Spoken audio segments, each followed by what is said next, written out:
Hi everyone. So today's lesson is Unit 1, Day 6. So this is the video that goes with Unit 1, Day 6. Usually on Mondays I would go through the entire schedule, but today with the limited amount of time I'm just going to point out the important stuff. So right now you're currently watching the Graphing Inequalities video, and after completing this video and filling in the notes you should then go to Canvas. So it says complete the Unit 1, Day 6 found on Canvas. So if you go on Canvas, you're going to see the Unit 1 Day 6 work. So after watching this video and taking the notes, you should then go to this assignment on Canvas, in which there are two links. You should go to both of these links, so you can go to them in whichever order you want. Click on the link, it's going to open a new tab. You will complete those 4 practice problems, and then you'll go to the second tab and complete those 4 practice problems. Once you've completed those practice problems, it'll give you a score as to how many you got right and how many you got wrong. You should take a picture of your score. Right here it says take a picture and upload both of them. So you will have 2 separate pictures, a picture for the first link and a picture for the second link. So please make sure to take a picture when you complete those assignments.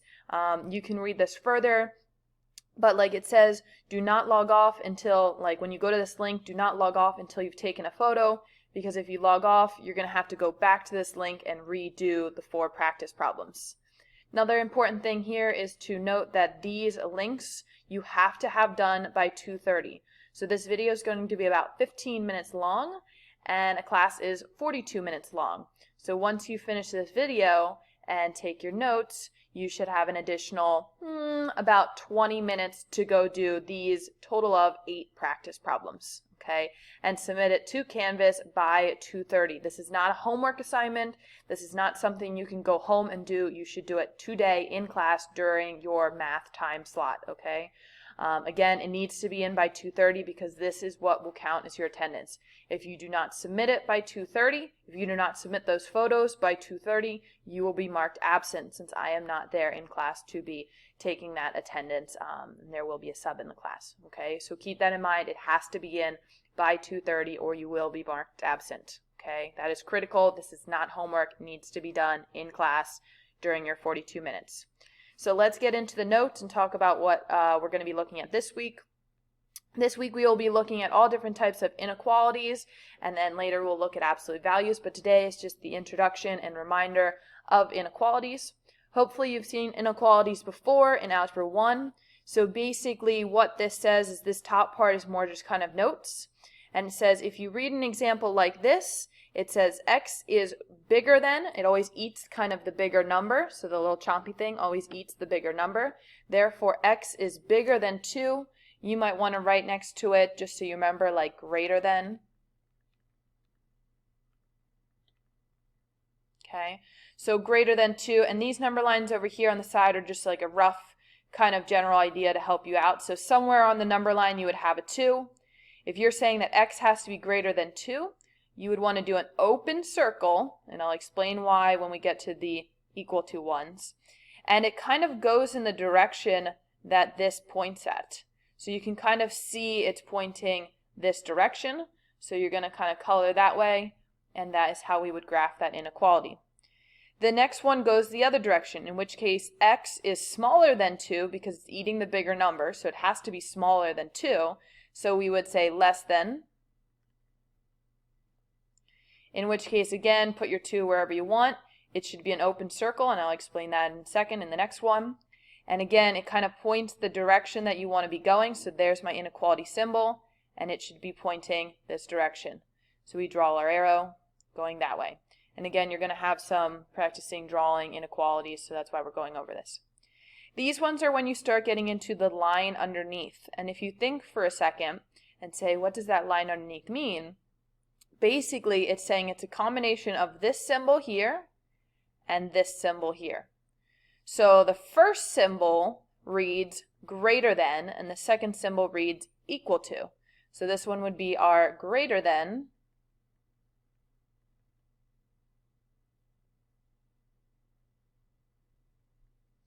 or equal to.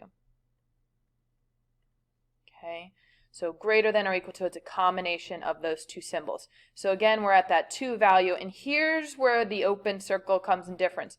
because it could be exactly equal to 2, it's either greater than it or it's exactly equal to 2, we now color in that dot in order to say we are going to include 2. 2 is now a possibility. We could be 2, or we could be greater than, in which case we shade greater than. Okay, so a filled in circle means equal to, a not filled in circle says not equal to. Last one's the same idea. It's a combination of this symbol and this symbol. So it's less than or equal to, in which case, again, we go to our 2. Again, it's going to be filled in because it could be equal to that. It could be that exact value of 2, or it's going to be less than. Okay. So that's just a general idea of those inequality notes. If you need to pause the video to write those down, you can go ahead and pause it right now so that you can take those notes. But once you have those down, we're going to go ahead and move on to slightly more advanced, like 1 or 2 step inequality problems. So when you're doing an inequality problem, it's exactly the same as having an equal sign. So you could, in theory, just like when we are solving the equations for x, that's what you're going to do here. Kind of put your little pipe there and say I have a plus 4, so I'm going to go ahead and subtract 4. You have x on this side and a 3 on that side. And just like with the equal sign, this symbol right here is going to carry down, and it reads x is less than, if we use our terms up above, less than 3. Use your skills of what we talked about above. You locate 3.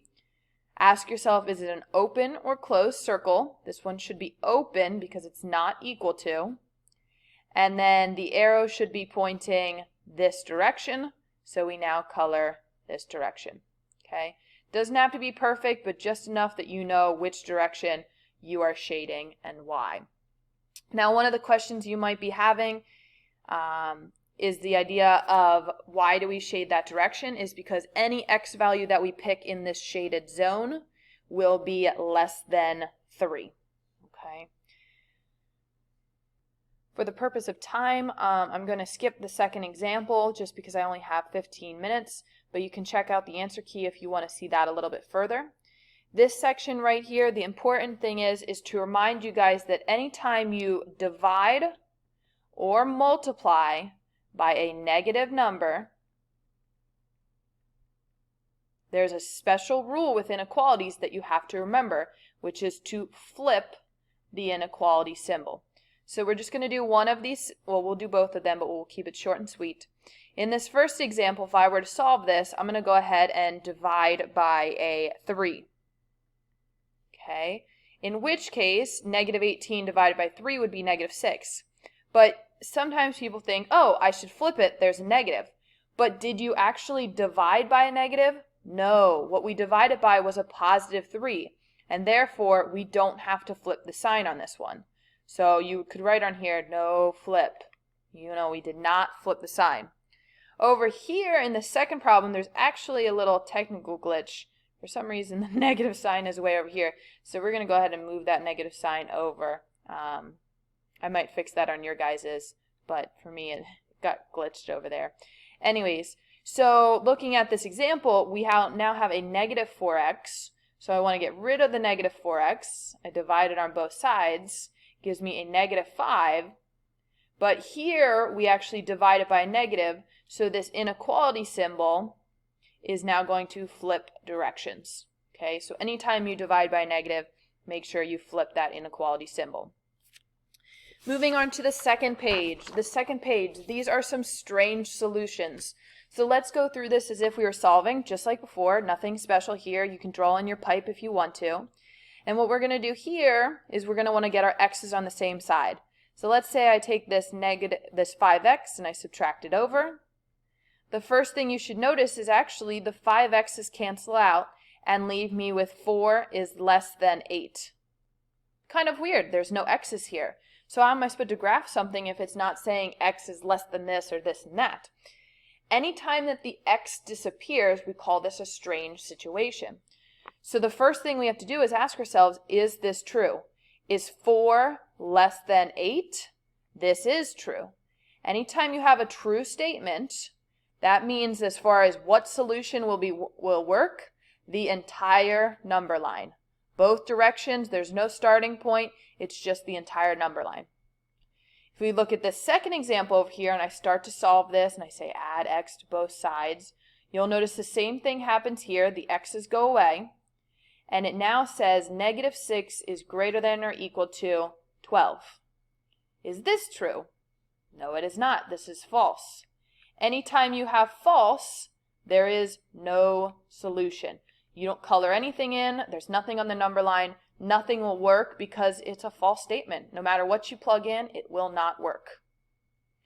The last section to talk about is compound inequalities, and I know I'm moving a little fast here, so you might have to pause the video if you need to kind of wrap your head around it. We will go over some of this tomorrow when I'm back, so if you're at all stressed, it's okay. We're going to go over it in more detail tomorrow, and I'll allow you guys to ask some questions. But compound inequalities is basically when two things are happening. So not only do I want x to be greater than 1, but I also might want it to be less than 10. So I need an x value that's greater than 1 and less than 10. So the first example up here is just like that. It says that I want an x value that is not only less than 1, so any number less than 1, but I also want it to be greater than or equal to -2. This is an example of an AND problem. That x value has to satisfy both of those. It not only has to be less than 1, but it also has to be greater than -2. So what we call this is the sandwich effect. So because it has to be greater than or equal to, I'm going to have a closed circle, greater than or equal to, filled in circle. And less than 1, that one's not equal to, so we're going to leave it open. Anytime you have an AND problem, you're going to shade in between those two values. An OR problem, on the other hand, is less picky. It's kind of saying, hey, let's look at the first one, let's graph it, whatever happens, happens. And then we're also going to consider the second example, we're going to graph it, and whatever happens, happens. So when I do the first example, I say, okay, I want an x value that's less than -1. So I do an open circle, less than -1. So any number in that colored section, perfectly fine, will work. Then, because it's an OR problem, I look at the second part and I say, well, what about the x values that are greater than or equal to? So I do a closed circle because it's equal to.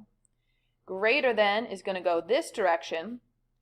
And now really any in that section will be perfectly fine and perfectly acceptable. So the way that I kind of like to think about this is if we go back to the AND problem for a second. If I looked at one part first and I said x is greater than or equal to -2, it would look like this.